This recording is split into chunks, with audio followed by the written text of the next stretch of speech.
تعيش الاتحاد السنغالي لكرة القدم على واقعة أزمة داخلية متصاعدة تتداخل فيها الخلافات المالية مع صراع النفوذ، وتأتي هذا التوتر في وقت يخوض فيه الاتحاد السنغالي نزاعا قانونيا دوليا أمام محكمة التحكيم الرياضية، إلى جانب الاتحاد الإفريقي لكرة القدم والجامعة الملكية المغربية لكرة القدم بشأن ملف نهائي كأس إفريقيا 2025 المرتقب إقامته في المغرب.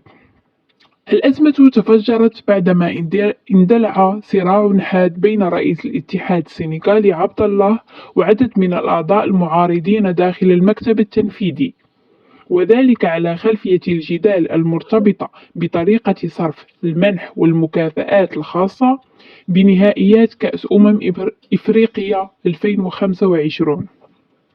واتهمت مجموعة تعرف باسم بلوك 16 رئيس الاتحاد باتخاذ القرارات الفردية في توزيع المكافآت المالية دون رجوع إلى الهيئات تقرير داخل المؤسسة.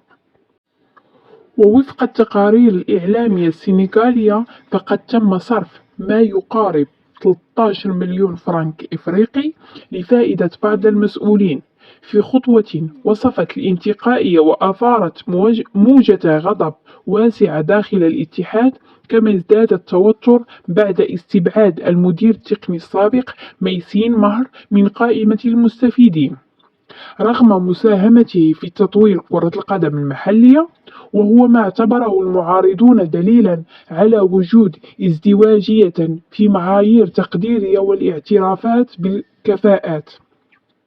الأمر الذي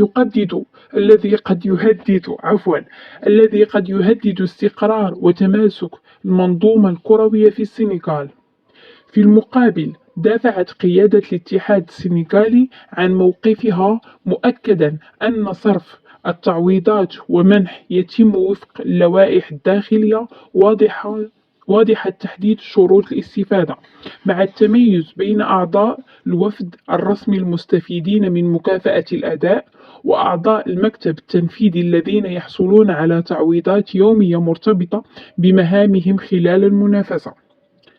لكن وبحسب متابعين فإن خلفيات الأزمة تتجاوز الجانب المالي والتنظيمي، إذ يسعى بعض الأعضاء المعارضين إلى توسيع دائرة المستفيدين من منح لتشمل أعضاء المكتب التنفيذي، وهو المقترح الذي رفضه رئيس الاتحاد بشكل قاطع، ما زاد عن حده للانقسام داخل المؤسسة الكروية السنغالية.